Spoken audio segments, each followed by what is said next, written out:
इस वीडियो में हम इंडिपेंडेंट और डिपेंडेंट क्लॉज की पहचान सीखेंगे। तो चलिए मिलकर पढ़ना शुरू करते हैं। Independent and dependent clause. इससे पहले हम एडवर्ब क्लॉज और एडजेक्टिव क्लॉज के मुतालिक सीख चुके हैं। तो जैसा कि हमने सीखा था कि इस किस्म के क्लॉजेस अक्सर सबऑर्डिनेट कंजंक्शन से शुरू होते हैं, जैसे कि एज, बिकॉज, ऑल्दो और इफ वगैरह की किस्म के अल्फाज होते हैं। इसके अलावा हमने ये भी सीखा था कि एक डिपेंडेंट क्लॉज को अगर अलग से लिखा जाए तो उसकी कोई हैसियत नहीं होती, क्योंकि उसकी कोई सेंस नहीं बनती, यानी उससे कोई मानी अखज़ नहीं किया जा सकता। जबकि एक इंडिपेंडेंट क्लॉज को अगर अलग से भी लिखा जाए तो वो एक मुकम्मल जुमला होता है। और अगर कोई जुमला इंडिपेंडेंट क्लॉज से शुरू हो रहा हो और डिपेंडेंट क्लॉज उसके बाद जुमले में आए तो उन दोनों के दरमियान कॉमा लगाने की ज़रूरत नहीं होती, क्योंकि सबऑर्डिनेटिंग कंजंक्शन उस जुमले में वही काम देता है जो कि एक कॉमा का काम होता है। लेकिन अगर एक जुमला डिपेंडेंट क्लॉज से शुरू हो रहा हो तो डिपेंडेंट क्लॉज के बाद आएगा एक कॉमा का निशान। और इसके अलावा क्लॉजेस के बारे में एक ये बात भी ख़ास है कि हर क्लॉज के अंदर सब्जेक्ट या वर्ब का इस्तेमाल किया जाता है। तो अब हम इंडिपेंडेंट और डिपेंडेंट क्लॉज की पहचान को अच्छी तरह से सीखने के लिए एक मश्क करेंगे। मिलकर पढ़ते हैं कि हमें क्या करना है। Identify and right these clauses in the relevant columns. तो यहाँ ये कहा जा रहा है कि दिए गए जुमलों में से हमने इंडिपेंडेंट और डिपेंडेंट क्लॉजेस को अलग अलग कॉलम्स में लिखना है। तो सबसे पहले हमें हर जुमले को पढ़कर ये पहचानना होगा कि उसका कौन सा हिस्सा एक इंडिपेंडेंट क्लॉज है और कौन सा हिस्सा एक डिपेंडेंट क्लॉज है। एक डिपेंडेंट क्लॉज का पता लगाने का आसान तरीका यह है कि सबसे पहले उस लफ्ज को ढूंढा जाए जो कि एक सबऑर्डिनेटिंग कंजंक्शन कहलाया जाता है। तो चलिए मिलकर कोशिश करते हैं। पहला जुमला number 1, Asif plays hockey as he enjoys it, यानी आसिफ हॉकी खेलता है क्योंकि वो उससे लुत्फ अंदोज होता है।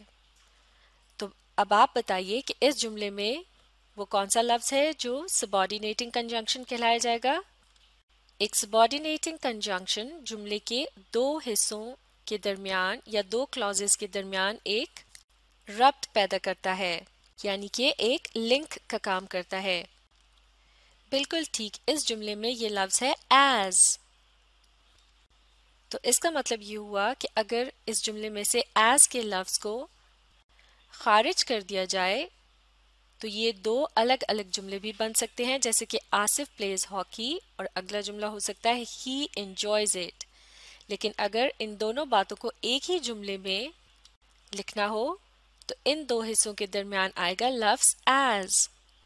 तो अब हमने दो मुख्तलिफ क्लॉजेस की पहचान कर ली है, लेकिन अब हमने ये देखना है इनमें से कौन सा क्लॉज डिपेंडेंट है और कौन सा इंडिपेंडेंट है। और इसका क्या आसान तरीका होता है। इसका पता लगाने के लिए हम दोनों क्लॉजेस को अलग अलग पढ़ के देखेंगे कि इनमें से कौन सा क्लॉज अगर अलग से लिखा जाए तो एक मुकम्मल जुमला होगा, जबकि दूसरे क्लॉज को अगर अलग से लिखा जाए तो उसकी कोई हैसियत नहीं होगी। तो पढ़ते हैं जुमले का पहला हिस्सा आसिफ प्लेज हॉकी और दूसरा हिस्सा है एज ही एंजॉयज इट। अगर इस आखिर की बात को यानी एज ही एंजॉयज इट को अलग से लिख दिया जाए यानी आइसोलेशन में, तो हमें बात की समझ नहीं आएगी कि कौन किस चीज़ को एंजॉय करता है। लेकिन अगर पहले हिस्से को यानी आसिफ प्लेज हॉकी को अलग से लिखा जाए तो भी ये एक मुकम्मल बात है और इसमें पूरा मतलब बिल्कुल साफ है। यानी जुमले का ये हिस्सा क्या कहलाया जाएगा, इसे अलग से लिख सकते हैं। ये आप कह सकते हैं एक आज़ाद या वो हिस्सा है जो किसी दूसरे हिस्से पर इन्हिसार नहीं करता, तो ये कहलाया जाएगा इंडिपेंडेंट। जैसे कि इंडिपेंडेंट का मतलब होता है आज़ाद, यानी जुमले के इस हिस्से को किसी दूसरे हिस्से की सपोर्ट की ज़रूरत नहीं है। तो आसिफ प्लेज हॉकी जुमले के इस हिस्से को हम किस कॉलम में लिखेंगे? आइए कॉलम्स की तरफ चलते हैं। इस तरफ ये पहला कॉलम है इंडिपेंडेंट क्लॉज का, जबकि दूसरी तरफ है डिपेंडेंट क्लॉज। तो आसिफ प्लेज हॉकी को हम लिखेंगे इंडिपेंडेंट क्लॉज वाले कॉलम में, और डिपेंडेंट क्लॉज में क्या लिखा जाएगा? बिल्कुल ठीक, यहाँ आएगा एज ही एंजॉयज इट। जैसे कि आप देख सकते हैं, इन बाकी के जुमलों में आने वाले सबऑर्डिनेटिंग कंजंक्शंस को भी अंडरलाइन कर दिया गया है। और जैसे कि हमने पहले जुमले में देखा था कि सबऑर्डिनेटिंग कंजंक्शन के बाद जो अल्फाज आते हैं वो उसके साथ मिलकर एक डिपेंडेंट क्लॉज बनाते हैं। तो इसका मतलब ये हुआ इन बाकी के तमाम जुमलों में भी डिपेंडेंट क्लॉज जुमले के आखिर के हिस्से में आ रहा है, यानी हर जुमला एक इंडिपेंडेंट क्लॉज से शुरू हो रहा है। इसीलिए इन जुमलों में कॉमा के निशान का इस्तेमाल नहीं किया गया। तो अब हम इन जुमलों के शुरू के इंडिपेंडेंट क्लॉजेस को लिखेंगे पहले कॉलम में, यानी इंडिपेंडेंट क्लॉज के कॉलम में, जबकि सबऑर्डिनेटिंग कंजंक्शन से लेकर जुमले के आखिरी हिस्से तक को हम लिखेंगे डिपेंडेंट क्लॉज के कॉलम में। तो पहले इन जुमलों को पढ़ते हैं और इनका मतलब समझने की कोशिश करते हैं। अगला जुमला है number 2, Shazia could not catch the bus because she was late, यानी शाजिया बस नहीं पकड़ सकी क्योंकि उसे देर हो गई थी। अगला जुमला, Ali could not finish the mathematics test on time although he knew all the sums, यानी अली मैथमेटिक्स के टेस्ट को वक्त पर नहीं ख़त्म कर सका जबकि उसे तमाम सवाल आते थे। अगला sentence number 4, Arifa quickly ate her lunch as she was very hungry, यानी आरिफा ने जल्दी से अपना लंच खाया क्योंकि उसे बहुत सख्त भूख लगी थी। अगला sentence number 5, Haris is back from work so he must take rest, यानी हारिस काम से वापस आ गया है तो उसे ज़रूर आराम करना होगा। अगला sentence number 6, you must work hard if you want to succeed in life, यानी आपको ज़रूर मेहनत करनी होगी अगर आप ज़िंदगी में कामयाब होना चाहते हैं। तो अब हम हर जुमले में पाए जाने वाले दोनों क्लॉजेस को अलग अलग करके अलग कॉलम्स में लिखेंगे। तो अब आप यहाँ इस टेबल में देख सकते हैं, पहले कॉलम में इंडिपेंडेंट क्लॉजेस लिखे हैं जबकि दूसरे कॉलम में लिखे हैं डिपेंडेंट क्लॉजेस। इंडिपेंडेंट यानी जिसे किसी की मदद की ज़रूरत नहीं होती, जबकि डिपेंडेंट का मतलब है जो कि किसी दूसरी चीज़ पर इन्हिसार करता है। तो अब आप इस वीडियो को पॉज करके इस टेबल को गौर से पढ़ सकते हैं। आप देखेंगे कि इंडिपेंडेंट क्लॉजेस को अगर अलग से भी लिख दिया जाए तो वो एक मुकम्मल जुमले के तौर पर समझ में आ जाएंगे, जबकि इस तरफ जो डिपेंडेंट क्लॉजेस हैं इन्हें अगर अलग से पढ़ा जाए तो इनका कोई ख़ास मतलब नहीं बनेगा। इसके अलावा हर डिपेंडेंट क्लॉज एक सबऑर्डिनेटिंग कंजंक्शन से शुरू हो रहा है।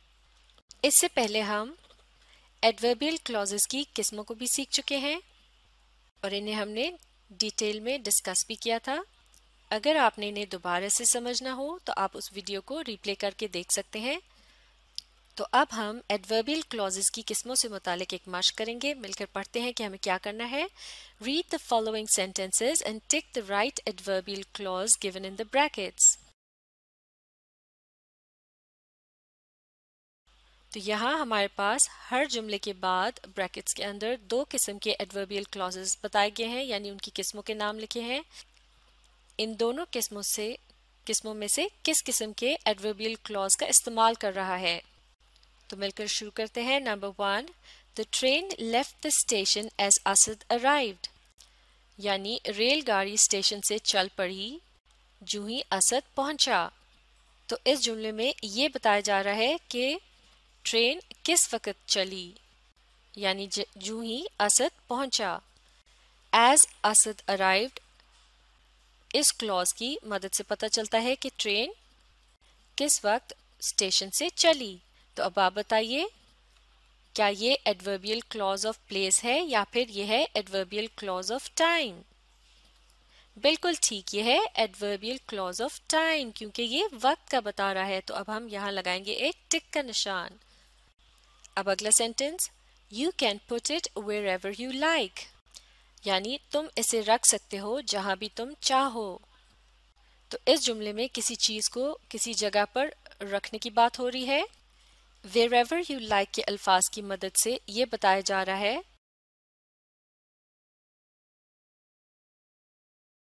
تو اس سے جگہ کا تعین کرنے میں مدد مل رہی ہے۔ تو اب آپ بتائیے wherever you like کا clause کیا یہ ایک adverbial clause of place ہے یا پھر adverbial clause of reason ہے؟ بالکل ٹھیک، یہ ہے adverbial clause of place کیونکہ یہ جگہ کے متعلق بات کر رہا ہے۔ اب اگلے sentence number 3، after the thief had stolen money he left home quickly۔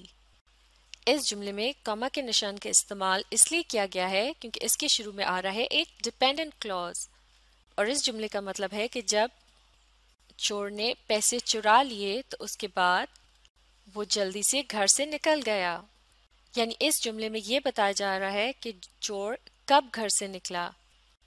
after the thief had stolen money یعنی پیسے چرانے کے بعد۔ تو اس کلوز کی مدد سے کس چیز کی طرف اشارہ ہو رہا ہے؟ وقت کی طرف۔ تو یہ ہوا ایڈوربیل کلوز آف ٹائم۔ تو اب ہم ایڈوربیل کلوز آف ٹائم کو ٹک کر دیں گے۔ اب اگلا sentence, he was very pleased that you have passed، یعنی وہ بہت خوش تھا کہ تم پاس ہو گئے ہو۔ تو اس جملے میں کسی کی خوشی کی وجہ کا بتایا جا رہا ہے کہ وہ کیوں خوش تھا۔ that you have passed کیونکہ تم پاس ہو گئے ہو۔ تو اس قسم کی کلوز کو کیا کہا جاتا ہے؟ ایڈوربیل کلوز آف ریزن۔ تو اب ہم ٹک کرتے ہیں ایڈوربیل کلوز آف ریزن کو۔ اب آخری جملہ number 5، he failed because he did not work hard۔ تو اس جملے میں یہ کہا جا رہا ہے کہ وہ فیل ہو گیا کیونکہ اس نے محنت نہیں کی تھی۔ تو اس جملے میں بھی فیل ہونے کی وجہ بتائی جا رہی ہے، because he did not work hard کیونکہ اس نے محنت نہیں کی تھی۔ تو یہ حصہ ہے ایڈوربیل کلوز آف ریزن، بالکل صحیح۔ تو اس طرح یہ مشق مکمل ہو گئی ہے۔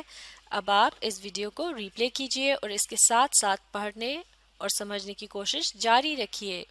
اگر آپ اس مشق کو لکھ کر پریکٹس کریں تو یہ اور بھی بہتر ہوگا۔